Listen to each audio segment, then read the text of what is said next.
Imagine a city alive with light and energy, its skyline aglow, streets bustling and homes humming with electricity. Every window is a beacon, every street a river of light, and the city pulses with the rhythm of modern life. This is the promise of modern life. The lights always stay on and the world outside your window feels safe, predictable and full of possibility. But what if, in an instant, that promise is shattered, not by an explosion but by a whisper? What if the city's heartbeat is silenced, not by force but by something almost invisible? Suddenly a soft pop in the atmosphere, a sound so subtle most never hear it. A streetlight flickers out, then another as if the city is blinking, confused and uncertain. Darkness ripples across the city block by block, swallowing neighborhoods and landmarks alike. Skyscrapers become black monoliths, traffic halts at intersections, and homes fall silent. The familiar hum of life is replaced by an eerie stillness. The city's heart stops, not from destruction but from a sudden total loss of power. The silence is profound, unsettling and absolute. No buildings are damaged, yet everything is paralyzed. The city stands intact, but lifeless, as if frozen in time. This is the work of a graphite bomb, a weapon that attacks the city's nervous system, the electrical grid. It doesn't destroy buildings, but it cripples the invisible web that connects everything. It arrives in silence, leaving no crater, only a fine, nearly invisible dust. This dust settles on power lines and transformers, short-circuiting the flow of electricity. The darkness is more than the absence of light, it's the loss of power, communication, and order. Emergency workers scramble with flashlights, but the city's systems remain silent. Hospitals switch to backup, water pumps stop, and daily life unravels. Elevators freeze, traffic lights fail, and the basic routines of life are thrown into chaos. The graphite bomb is a weapon of the 21st century, silent, subtle, and devastating. It's designed to disable, not destroy, to paralyze rather than obliterate. It forces us to confront how fragile our world is when the flow of electricity stops. Families gather by candlelight, peering out at a city that feels suddenly unfamiliar and vulnerable. No rubble, no fire, just a city thrust back in time. The modern world, stripped of its power, resembles the past in haunting ways. This is the new face of conflict, not the loudest weapon, but the one that imposes the deepest silence. It's a battle fought in the shadows, with consequences that ripple through every aspect of life. It challenges our definition of warfare, and exposes our dependence on the grid. Technicians and engineers work desperately to restore power, but the city remains in limbo. In the quiet, a new fear takes hold. The fear of helplessness in a world gone dark. The city waits, uncertain, hoping for the return of light and the restoration of order. The world first saw this weapon not in the chaos of battle, nor in the aftermath of a conflict, but in a carefully orchestrated reveal on Chinese state television in late 2023, a move that caught the attention of military analysts worldwide. China unveiled its so-called soft bomb, a graphite bomb, by showcasing a missile releasing a dense, dark, fibrous cloud over a mock power station, a scene that looked almost surreal. The graphite filaments rained down like a silent storm, instantly shorting out transformers and plunging the entire system into sudden darkness, demonstrating the weapon's devastating effect on critical infrastructure. This was no computer animation or simulation. It was a real, chilling demonstration of a weapon designed to cripple without causing explosions or casualties. The message was unmistakable. China had not only mastered this technology, but was now ready to use it as a tool of strategic influence. Developed by Norinco, a state-owned defense giant, this public demonstration was a bold show of technological strength and innovation, signaling a new era in modern warfare.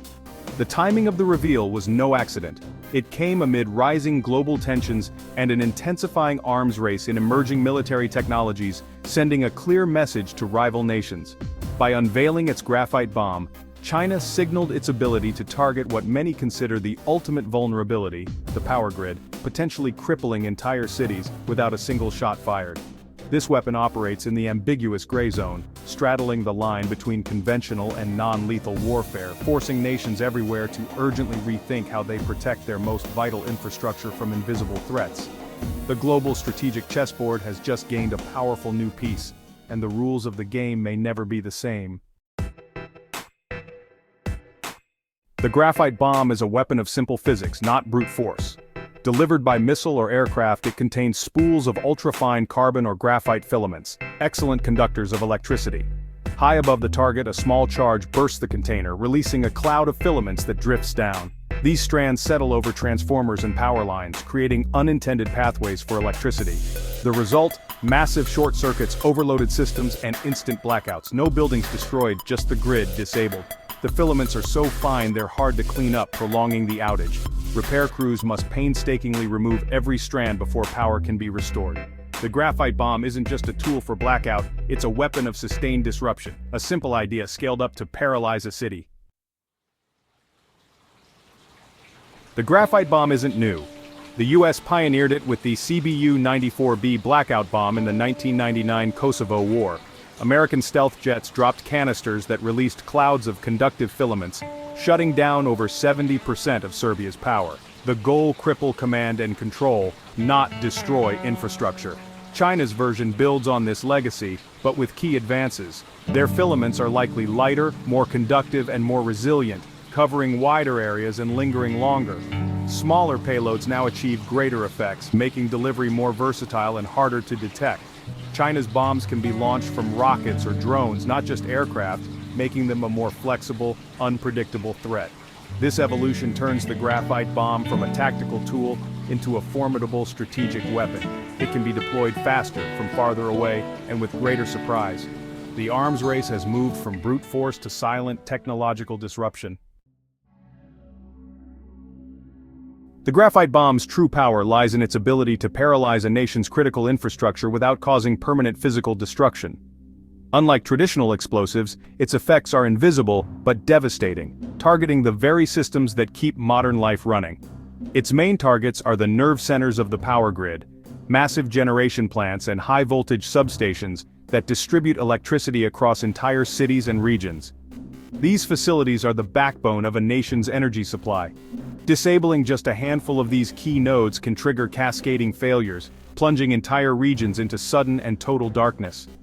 The effect ripples outward, overwhelming backup systems and leaving millions without power. But the impact goes much further. Military command centers, air defense networks, airports, and major shipping ports all depend on a steady flow of electricity to operate. When the grid goes down, so do these critical operations. A blackout blinds and deafens an adversary, disrupting communications and surveillance, and creating a crucial window for conventional attacks or covert operations. The economic fallout is massive. Financial markets freeze, transportation networks grind to a halt, and water treatment plants stop functioning. Everyday life is thrown into chaos as essential services collapse. The graphite bomb is a weapon of societal disruption, breaking a nation's will by turning off its cities and leaving citizens in uncertainty and fear. For China, it's a tool for coercion and deterrence, demonstrating technological dominance and control without crossing the threshold into lethal force. It sends a powerful message to adversaries and the world. For adversaries, it's a new defensive priority. Every substation, transformer, and control room is now a potential front line in a new kind of warfare. Energy security becomes national security, as governments race to harden their grids and protect vital infrastructure from this silent threat. The graphite bomb reshapes the global strategic landscape, turning the power grid into a battlefield where the stakes are nothing less than national survival. The threat is silent, but the consequences are profound, reminding us how fragile modern society can be when the lights go out. Nowhere is the graphite bomb's impact more significant than in the Taiwan Strait. In a potential conflict, China could launch graphite bombs at Taiwan's key substations before any conventional attack. Within minutes, large swaths of the island could lose power, crippling command centers and blinding air defenses. This softening up would create a critical window for China's military to gain air and sea superiority. The psychological shock would be immense: panic, confusion, and a government struggling to respond. The graphite bomb fits China's doctrine of asymmetric, rapid warfare. Taiwan and its allies must now defend not just with weapons, but by hardening their grid. The new front line includes engineers and grid security experts. In this conflict, the battle for power is literal. The graphite bomb isn't infallible. Its effectiveness depends on the weather. Strong winds can blow the filaments off course, rain can clump them, making them fall too quickly or miss the target. Even in perfect weather, the dispersion is unpredictable. Some filaments may miss, others may not cause enough damage. This lack of precision is a drawback compared to conventional weapons. The graphite bomb is powerful but situational, not a weapon for all seasons. Adversaries can use bad weather as a natural shield. While the threat is real, nature can still have the final say. The silent weapon's greatest weakness is the unpredictability of the sky. As the threat grows, so do defenses. Nations are hardening grids, building protective covers around critical components to block airborne filaments. Smart grids with sensors detect short circuits instantly, isolating affected areas to prevent cascading failures. Specialized crews equipped with non-conductive vacuums can quickly clean up filaments and restore power. Stockpiling replacement parts and running rapid response drills further reduce downtime. The best defense is decentralization. Distributed power sources like solar, wind, and microgrids make cities harder to disable. The grid is evolving, smarter, stronger, and more resilient. The race between weapon and shield is on. In this new era, energy security is as vital as any military defense. China's graphite bomb marks a shift in warfare, from destruction to strategic paralysis.